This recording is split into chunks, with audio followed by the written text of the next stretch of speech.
associate professor in the Department of Computer Science, who's going to be speaking about his work with deep learning for video summarization. So take it away, please. Okay, thanks Bill for the introduction, and thank you everyone for coming so early, especially at this weather condition. Because I think for this talk we have people from joining remotely, so I'm wearing the mic. So Lisa, if at some point if you find that the audio is not good, please let me know, so I'll adjust the audio a little bit. Okay. Okay. Thanks, Yang. It's really good right now. Okay. Cool. All right, so I'm going to talk about some work we have been doing in the past about 1 or 2 years on this topic called deep learning for video summarization. But before that, I want to just give you an overview of the research that we have been doing in the computer vision lab here in our department. So basically, we focus on things like computer vision, machine learning, and deep learning. And we use those techniques to solve sort of a high-level recognition problem in computer vision, like object recognition, action recognition, and so on and so forth. So I think one of the nice things about being a professor is you get to work with the students, so you don't have to work on just one problem. Instead, you work on a portfolio of problems. So, here is just a very brief sampling of some of the recent projects that we have been doing. So I have a student working on video summarization, which is the topic I'm going to be presenting today. But we also been working on things like crowd counting, anomaly detection, combining vision and language, and person re-identification, and many other interesting topics. So if you are interested in any of the topics, or maybe something useful for your own application, feel free to talk to me afterwards. All right, so today I'm going to focus on one particular problem we have been working on called video summarization. So let me just tell you what the problem is. So the problem is we are given the raw frame in a long video. So this video might be very long, so it could be hours, okay, for example. Then what we want to do is we want to create a short video which can only consist of a subset of the frame in the original video, and hopefully the output is going to provide the main basically give you a summary of what the input raw video is. Okay. Here the idea is that the output should be short, but at the same time it should capture the main information about the original video. Okay. And depending on what the data set you are using, sometimes you will see that people do video summarization based on frame, or sometimes people do it based on so-called shots. Okay, basically a shot is just like, for example, several consecutive frames in a video. So in this talk, I'm not going to make too much distinction between short-based or frame-based summarization, because to me they are roughly the same thing. Okay, if you want to do short-based summarization, all you need to do is to first do some pre-processing to split your data, to split your video into shots. Then the algorithms that I'm going to present later can be applied equally to short and frame-based video summarization. Okay. All right, so now first let's look at why video summarization is a useful and important problem. So here are some statistics put together by Cisco. And one thing I want to highlight is that by the year of 2022, about more than 80% of the internet traffic are going to be visual data. In particular, it's going to be video data. So that means the majority of data flowing around the internet are videos. But currently, we don't have really good tools to browse, analyze those data. So sometimes people call it the dark matter of internet. Okay, so just to give you a sort of intuitive sense of how much video data are there. So in fact, there are some websites where if you visit those websites, what they are going to do is it's going to show you a YouTube video with 0 view. Okay, so in other words, it's going to show you a video that nobody on the planet has seen it yet. Okay. But of course, this is self-destructive, because once a video is shown, then that video gets at least 1 view. Okay, so you will expect maybe at some point those websites is going to run out of videos, but it doesn't seem like so. Okay, because every day there are new videos uploaded on the website, so there are always 0 videos available. Okay, so the big challenge for us is how do we have tools to sort of manage the massive amount of video data online. So another sort of motivation for us is this kind of a surveillance application. So for example, it has been estimated that there are more than 25 million CCTV cameras globally. So, so this is really quite a surprising number. So maybe like when we were in Winnipeg, we didn't really get this kind of we don't have an intuitive sense of how many cameras are there. Last month I was in China, so it's kind of surprising that in China, like if you are driving along a main road, every few hundred meters, you are going to see multiple cameras. so basically, the number of surveillance cameras is just amazing, okay? And pretty much there are multiple cameras in front of every single building. So basically, all these cameras are recording videos 24 hours a day and 7 days a week. But currently the way that we use this kind of a surveillance video is still pretty primitive. So essentially you have to hire people to look at those kind of surveillance video and try to send an alarm if something really bad happens, okay? You can imagine this is extremely time consuming and expensive. So if we could have a video summarization tool, maybe what you can do is you can have the video recorded at one day and go through this video summarization system, and it give you maybe like a 5 minutes summary of what's happening in the whole day, and then you can have people look at those 5 minutes video instead of 24-hour video, okay? So there are many other applications where this kind of a video summarization technique can be applied. So for example, you can use it for so-called thumbnail generation. So nowadays, if you go to YouTube and you put your mouse around any video, then you are going to see that it actually show you a thumbnail summary of what the main video is. Okay, and if you have a good video summarization system, that means you can automatically generate those thumbnail automatically.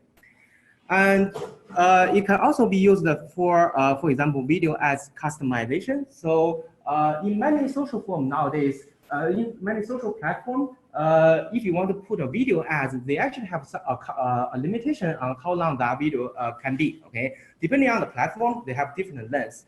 Then one challenge is, suppose you have a video ads, but you want to put it on different platform, then you have to somehow adjust the length of the video accordingly. So if you can do video summarization, that means this problem can be done automatically. Of course, this can also be used for things like if you are watching a sports video, instead of watching like a 2-hour long video, maybe you can just have this tool to give you the highlight of what's the highlight events in the sport. Okay. All right, so hopefully I have convinced you that this video summarization problem is important. One thing I want to mention here is that I know a lot of the audience today are not in computer vision. Mostly, like there are a lot of people coming from the health science world. So hopefully, so I'm going to focus on video summarization, but I think some of the technique might also be applicable for other data. Like if you have EEG data, or maybe you have a patient record, and those kind of data have the kind of a sequential structure in it. Then let's say you want to summarize those data into a compact form, then maybe you can also use a similar technique for those kind of applications. Okay. All right, so in computer vision, video summarization is really not a new problem. So there has been some previous work that try to propose some solutions. So some of the early approach are based on the traditional unsupervised approach, and those kind of approach tend to be pretty ad hoc. So essentially what they did is they just manually define some feature and manually define some criteria that you think might be relevant for the video summarization problem. Then they just propose some algorithm for it. You can imagine this kind of a solution are really not sort of optimal in some sense, because it's very ad hoc and it involves a lot of hand engineering. And recently, a lot of people in the field started to look at a supervised approach for video summarization. So the idea is, instead of hand engineer the solution for video summarization, instead you just collect some training data where you have the ground truth summary and use machine learning to learn how to summarize input video. So today what I'm going to do is I'm going to present 3 pieces of work we have been doing in the past 1 or 2 years. Like the last one is not even published yet. So this is very, very recent stuff, okay?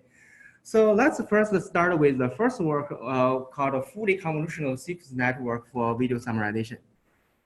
let me remind you the setup of the problem. The problem is we are given an input raw video.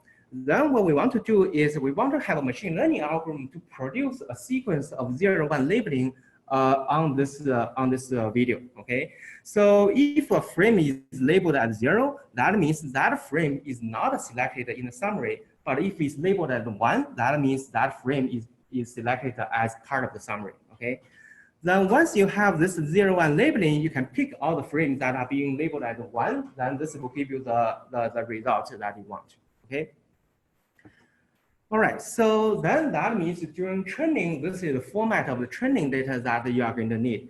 So each of the training instance is going to consist of raw input video and also the ground truth 0-1 labeling for that corresponding video. Then on the training data, you are going to have lots of these kind of input video and the 0-1 labeling pairs. And from this data, we want to learn a video summarization system. So in fact, by the way, one thing I should mention is that this talk is going to be a little bit technical because it's originally prepared for computer vision researcher. But if you're not familiar with some of the technical stuff, you can basically ignore that. Okay? So hopefully you are still going to get some of the high level intuition of what the problem and what the solution look like. Okay. So in fact, we are not the first work that try to solve this video summarization using the 0-1 labeling problem, 0-1 labeling formulation. So there is a previous work that used something called the recurrent neural network or LSTM for video summarization. So if you are not familiar with the LSTM, it doesn't really matter. It's just some machine learning models that are very good for modeling sequences. Okay. So in this LSTM model, then the input at every time step is going to be the frame at a particular time. Then the output at every time step is going to be a binary label indicating whether this frame should be picked or should not be picked in the summary. Okay. All right. So the advantage of this kind of a RN or LSTM approach is that this kind of model, in theory, are very good at capturing this kind of long-range dependency of your data. So for a problem like video summarization, it's intuitive that you probably need to capture a lot of this kind of long-range dependency in order to do a good job. But the disadvantage is that because the computation involved in LSTM is a sequential computation, so you have to do things like one by one across time. That means the computation are very difficult to be made parallel. Okay, so the computation is not very efficient. So in this work, what we want to do is we want to come up with a model that capture the long-range dependency, but at the same time are computationally efficient. All right, so then in deep learning, another model that's commonly used is called convolutional neural network, and CNN, and the CNN is known to be computationally efficient because the computation involved in the model are easily parallelizable. Okay, so here we are going to propose the CNN model for doing video summarization. Okay, and the model we are going to use is actually inspired by another problem in computer vision called semantic segmentation. So I know probably not a lot of people in the audience know what the semantic segmentation is. Let me just give you a very brief overview of the problem and the solution that people often use in the field. So in semantic segmentation, what we have is we have a input image. Then what we want to do is we want to produce a pixel level labeling of that image. So for every pixel, you are going to assign integer value, and the integer value of that pixel is going to tell you what object class that pixel is, whether it's people, whether it's a horse, whether it's grass, or whether it's sky, and so on and so forth. Okay. Then once you have this kind of pixel level labeling, you can get what we call the semantic labeling of the image, which tells you what are the objects basically for every pixel, what's the object label for the pixel, okay?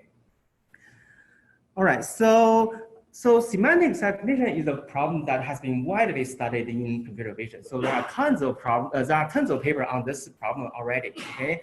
But in comparison, video summarization is a relatively niche problem in computer vision. So there are not too many work on this problem compared with the semantic segmentation.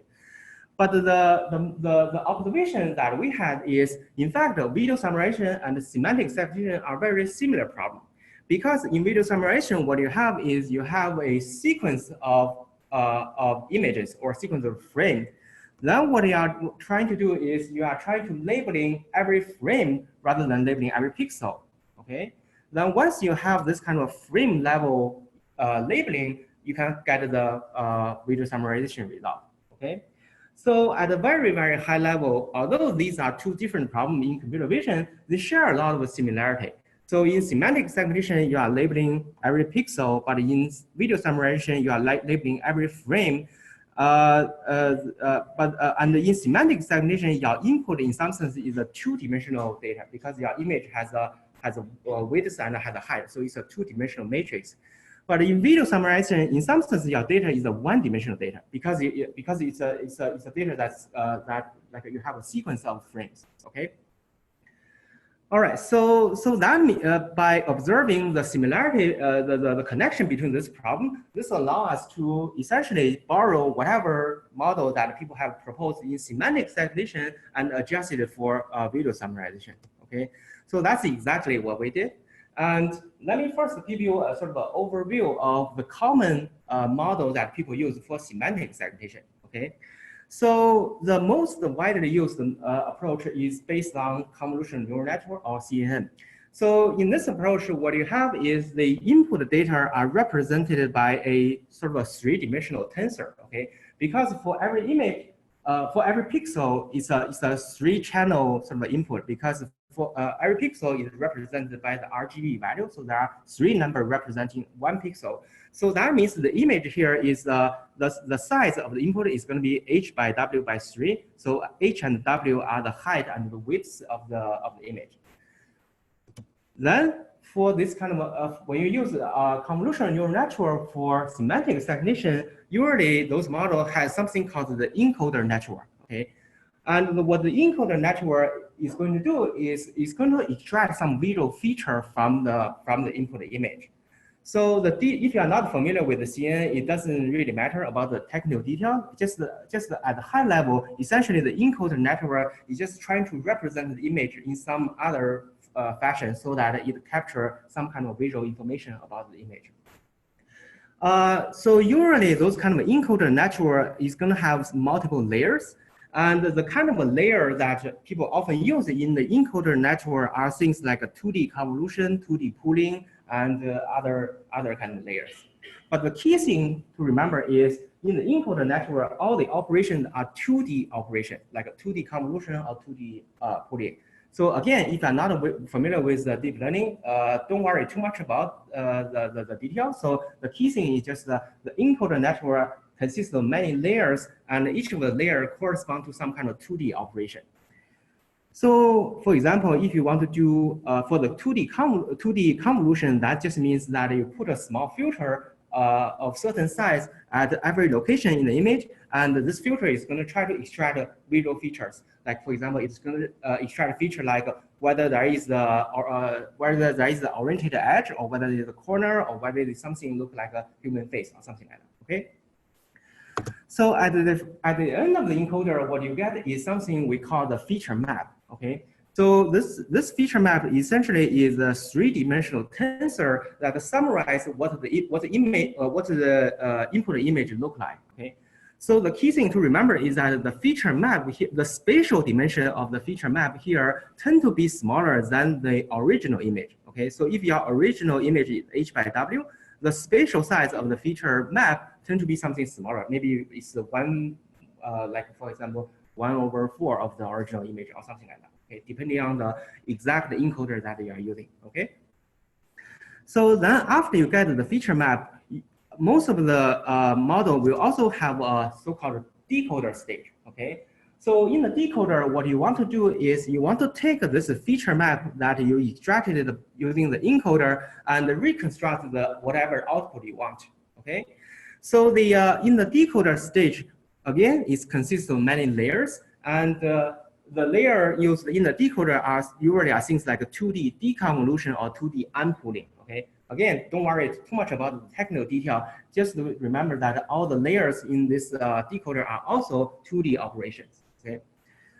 So then sometimes you also see that people use something called the skip connection basically it just means that you have a connection that directly connects from one particular layer in the encoder and directly send the information to another layer in the decoder and pass through a lot of intermediate stage in the network. Okay, so the intuition here is that the skip collection allow some of the information to pass through without going through all the processing in the network. Okay, so in the end of the decoder, what you are going to get is this kind of output that you want. Okay, so basically you are going to get a pixel level labeling, and the output is going to have the same spatial map as the same spatial size as the original input image. Okay. All right, so that's the overview of the CNN for semantic segmentation. Now let's see how we can use similar idea for the video summarization problem. Okay.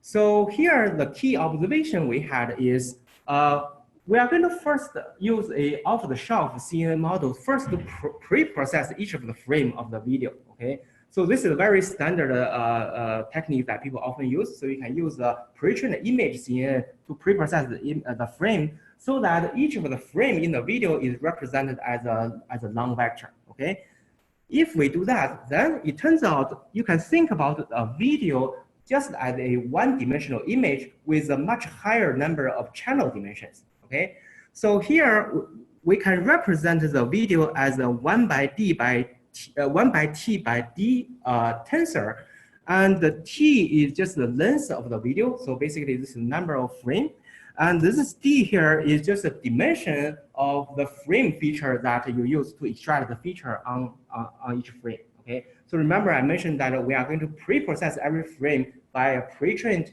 CNN model. So that means that each of the frame is represented by a d-dimensional vector.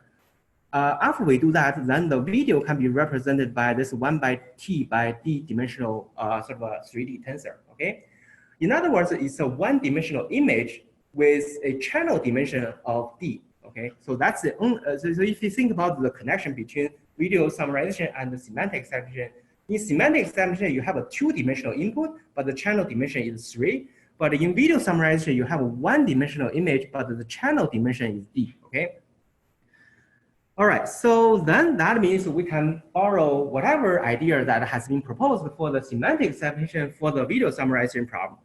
So for example, we can have an encoder stage where in the encoder we are going, but instead of using 2D operation, here we are going to use 1D operation because our input is a one-dimensional image. Okay.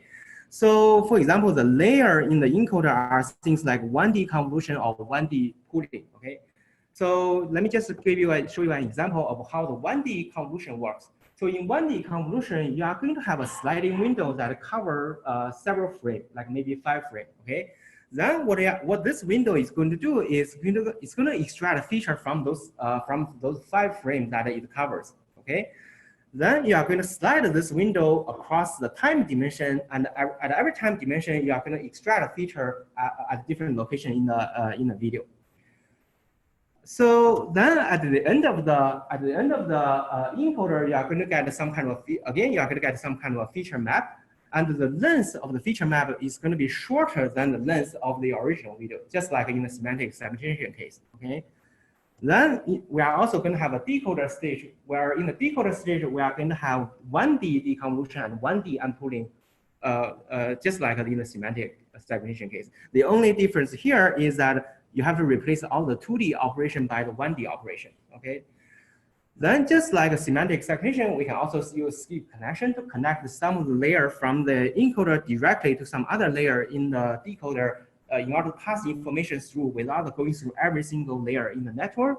And at the end of the decoder, we are going to have this 0-1 labeling of all the frames. Okay. So basically, there is really no huge difference between video summarization and the semantic segmentation. They are roughly speaking the same problem. Okay. So that means like from the implementation point of view, it's extremely simple. Basically, all you need to do is just download some semantic segmentation model that people already posted online, and there are tons of those online. Okay? Then what you do is you just literally go through the code. Whenever you see a 2D convolution, you replace it with 1D convolution. Whenever you see a 2D pooling, you replace it with 1D pooling. and maybe make some small changes in terms to make sure that the dimensionality of all the layer match, then you get a video summarization model. Okay, so yeah, in fact, that's exactly what we did. So we took a very popular semantic segmentation in the literature, which is called FCN, fully convolutional network. Okay, so this is a very classic model that's available for semantic segmentation. Then we just directly replace all the 2D convolution, 2D operation with a corresponding 1D operation. Then we get our model for the video summarization. All right, so now let me just tell you a little bit of detail about the how we learn the parameter of the model. So because we assume this is a supervised approach, so we have ground truth labeling. We have some ground truth training data. So then we just use a very standard cross entropy loss to learn the model parameter. Okay, here this is CT here just means the ground truth labeling ground truth label for the T frame in a particular training video. So remember, our training video is labeled, so we know the ground truth. Okay, then this is CT bar means the prediction of the label for the T frame. Okay. So then this cross entropy loss just measure how bad things is. Okay. So if the prediction is not consistent with the ground truth, you are going to pay a penalty. Otherwise, you don't pay a penalty. Okay. So then we just minimize this loss function in order to learn the parameter of the network. And just one tiny detail that we have to be be careful about is that we also have this kind of weighting term in front, because this is a very unbalanced classification problem. Because the majority of the frame in the video are going to be labeled as 0, because the majority of frame are not going to be selected in the summary video. So if you use the standard cross entropy loss without this kind of weighting, your loss is going to be dominated by the frame that have 0 labeling. Okay, so that's why we have to add a weight over here just to downweight the importance of the frame that are being labeled as 0 and upgrade the importance of the frame that are labeled as 1. All right, so then we also tried another sort of approach that essentially learn the model in the unsupervised fashion. Okay, so in order to do that, then what we have to do is we have to define some loss function that doesn't depend on ground truth. Okay, so basically what we did is we defined 2 different loss functions. So the first loss is going to encourage the so-called visual diversity of the frame that you selected. So this captures the intuition that when you want to select some frame in the video summary, in the summary video, you don't want to select frames that are almost identical to each other. Okay. So in other words, you want some kind of diversity among the frames that you selected.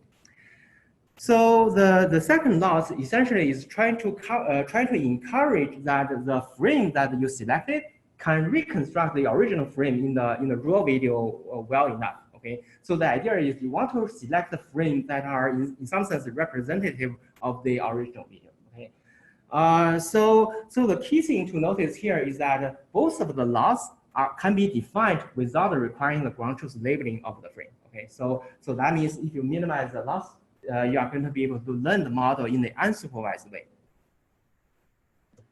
All right, so now let's look at some of the experimental results. So we use these data sets that are pretty standard in this problem, and for each of the frame we use a pre-trained CNN called GoogleNet to extract the frame level features, and we use the something called an F measure to measure how good the performance is. Okay. Again, the technical detail is not that important. It's just basically you can use for example, if you want to use other CNN model to extract a feature, it doesn't really matter as long as you can extract a feature. Okay, you can. It's perfectly fine to use any CNN model for that. All right, here are some of the results we got on these 2 different data sets. By following previous work, we actually tested the result on 3 different settings. The first is called a standard setting. That just means that you train on the training data of one data set and test on the test data of that same data set. Okay, so this is a standard supervised setting. So another setting that people often use is called augmented. So that means in addition to the training data of one data, you also one data set, you add some additional data which are coming from another data set. Okay, so the reason is because the existing data set for this problem are pretty small. So ideally you want to have a little bit more data in your training, so to improve the performance.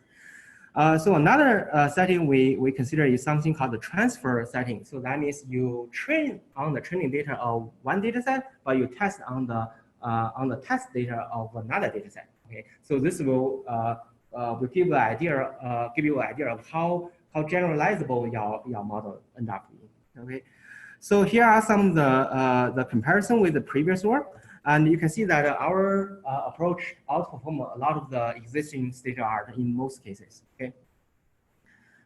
All right. So here are some of the example of the here are some of the qualitative example of the summarization. So for this row over here, this is the original frame in the video, and these two bars show so this bar over here shows the ground truth labeling of the video, and this bar over here shows the prediction of our model. Okay, so as you can see that the prediction agrees with the ground truth pretty well. Okay, of course, if your video is a little bit more challenging, like if your video has very complicated action, motion, and really complicated events, then our model is not going to be doing as good as if the video is relatively simple. Okay, so in the second example, we show a more challenging result, a challenging example where you have a lot of very complicated action going on in the video.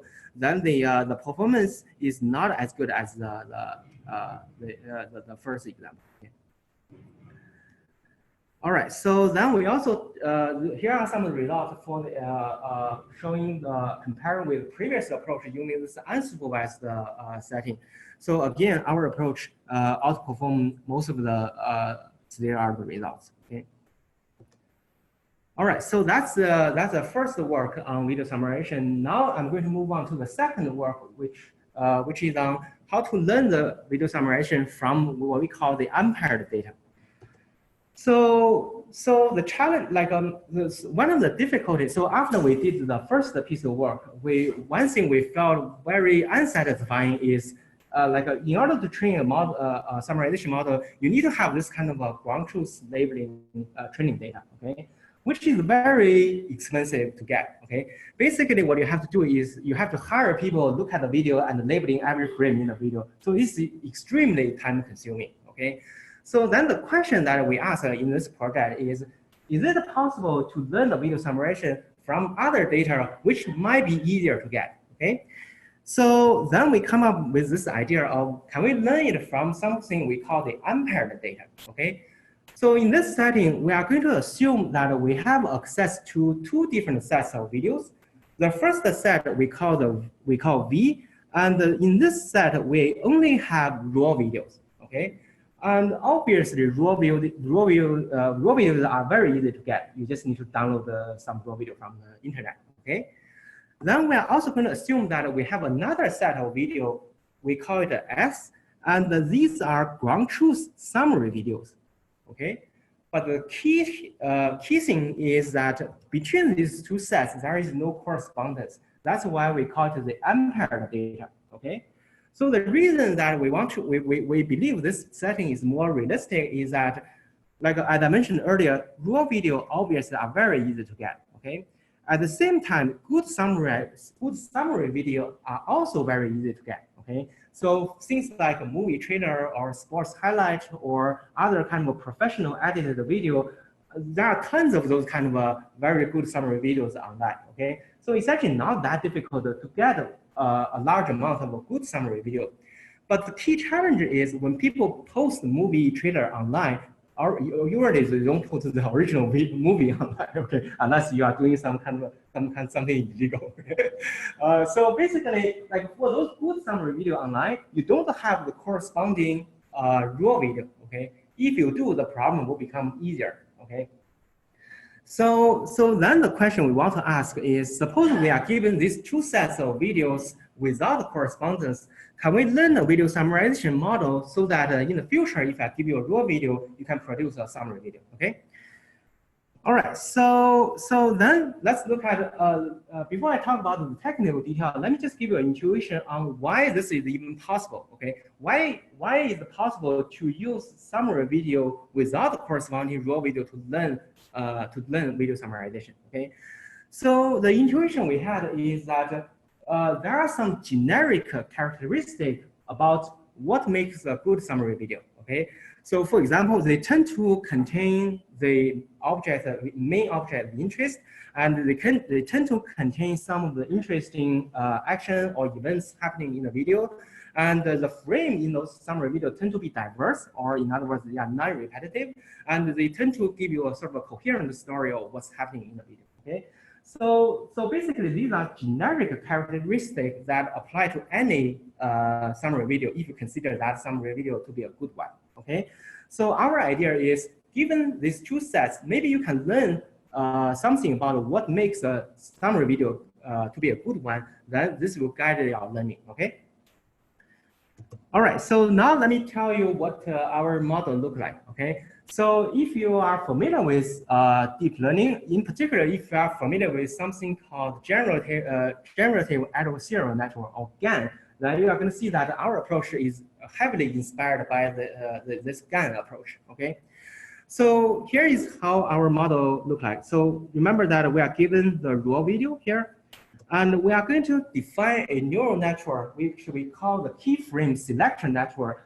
And this network is going to take the raw video as the input and produce a 0-1 labeling, okay? For example, you can use the neural network I showed in the first part of the talk as the keyframe selection network, okay? So once you have this 0-1 labeling, then you can grab all the frame in the video that are being labeled as 1, and you can create a summary, okay? Here we are going to call this summary a fake summary, okay? It's a fake summary because it's a summary generated by a neural network. It's not generated by humans, okay?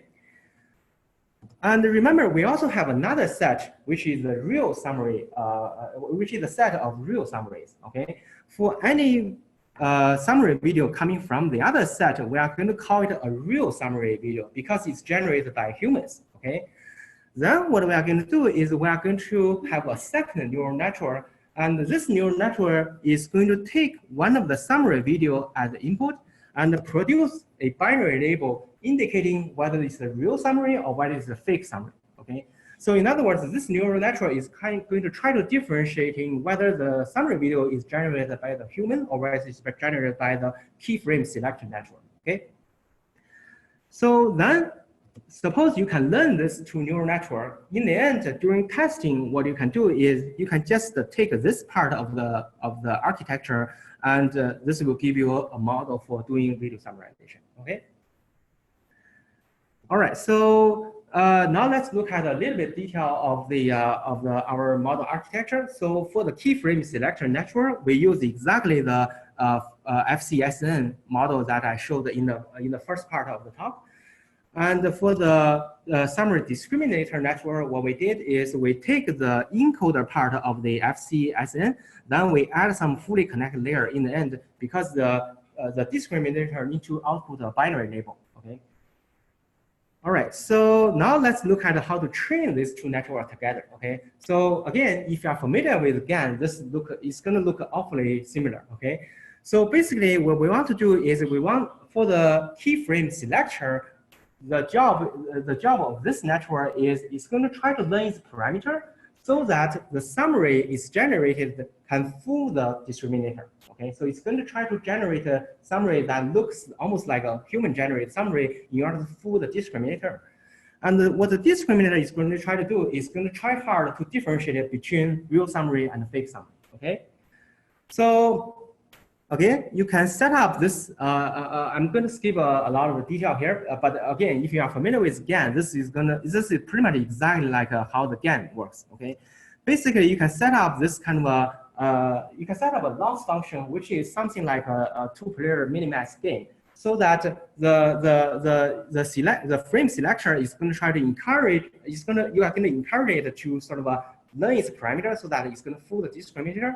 And the discriminator is going to learn its parameter so that to differentiate, to try not to be fooled, okay? Then at the end of the learning, what you are going to get is that, of course, in the beginning, the keyframe selector is not that good. So it's, the summary is generated can be easily distinguished by the discriminator. Okay, but as it's learning, it's going to improve itself. At the end, it's going to select. Ideally, it's going to learn to select the frame in such a way that it's almost indistinguishable from the summary video that are generated by humans. Okay. All right, so then let's look at some of the experiments. So because this work is the first one that study video summarization from this perspective, so we actually don't have any previous work to directly compare it. So what we did is we created our own data set by, like for example, we just, for one data set, we are going to split it into half and half, and we assume the first half it's going to be in the set of V, and the other half are in the set of S. Okay. Then we also make sure that for a particular video, if its raw video goes into the first set, the corresponding summary video doesn't go into the second set, because our assumption is there is no correspondence between these two sets. Okay. Again, let's look at the result over here. So here we are comparing, like for the first column here is what the result look like if you don't do this kind of adversarial training and instead just use the unsupervised loss like the diversity. And the second column shows what the result look like if you just use this sort of adversarial GAN-like training and what the performance look like. And finally, if you combine this together, this will give you the best performance. So if you combine the unsupervised loss with this kind of adversarial training loss. Okay. All right. So again, so here are the results in the transfer setting. Again, we compare with both the unsupervised. So the first column is the unsupervised. This second column is using adversarial learning, and finally we combine both together, and this will give you the best performance. So here are some qualitative examples. So the first row shows the input raw frame, and this is the result of the unsupervised model, and this is the result of our approach that uses the adversarial learning. Okay, and here is another example. So yeah, so basically you can see that the intuitively, I mean, one thing that's challenging about the problem is it's a little bit. The problem is a little bit sort of the ground truth is not so obvious sometimes. Okay, so you have to sort of intuitively see which one is better. Okay. All right. I think I have maybe 15 minutes, so I'll quickly go through another work which is very recent. So we don't even have the full result yet. So my student is working on it while I'm talking. So so yeah, it's very sort of preliminary work, but we do have some pretty sort of promising results at this point. So I want to discuss a little bit. So in this work, our motivation is that video data are inherently hierarchical. So when you have a video, it consists of many shots, and each of the shots consists of many frames. So in other words, if you want to do shot-based video summarization, you have to simultaneously solve two problems. One is you have to split your data into shots. Then you have to pick which shot to include in the summary. Okay. So previously we usually split assume that the shot segmentation problem is completely separate from the summarization problem. Okay, so you often just use some kind of off-the-shelf shot segmentation algorithm to split the video into many shots. Then you have some kind of learning approach to do the summarization. Okay. So in this work, what we want to do is we want to have a model that do two tasks end to end. Okay, so you want to simultaneously do the shot segmentation and at the same time select which shot to be included in the summary. Okay, and in particular, we want to do it in the unsupervised way, so that you can learn it from just the raw data without any human supervision. All right, so here is the overview of our approach. So let's say you have an input video with many frames. We are going to first have a shot boundary detection network that try to tell you how should I split the video into shots. Okay. Then we are going to have another network that try to select which shot should be included in the summary. Okay. All right, so now let's look at, let me just give you some kind of high-level intuition of how the shot boundary detection network works, okay? So this is a neural network that works in a sliding window fashion. Okay, so for example, this network is going to look at maybe 3 frames in a video. Then the output of the network is going to be 3 numbers, and each of the number is going to indicate the probability that the particular frame is the end of a shot. Okay, so for example, in this example over here, this frame has the highest score. That just means that among these 3 frames, this is the most likely to be the end of the shot. Okay, once you find the end of the shot, then you just assume that this is the shot boundary. Okay, then what we are going to do is we are going to move the window of this network to the next, starting from the short boundary that we have detected, and we detect another short boundary. Okay, so then in the end, you are going to end up several short boundaries that segment your video into many shots. Okay.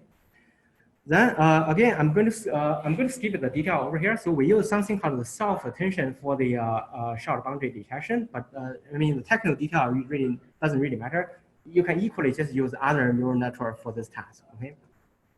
So once you split the video into several shots, we are going to have another neural network we call the shot selection network that's going to provide this 0-1 labeling on the shots. Okay, this will tell us which shot will be selected. And for example, if these 2 shots are being labeled as 1, then that means they are going to be selected to form the summary.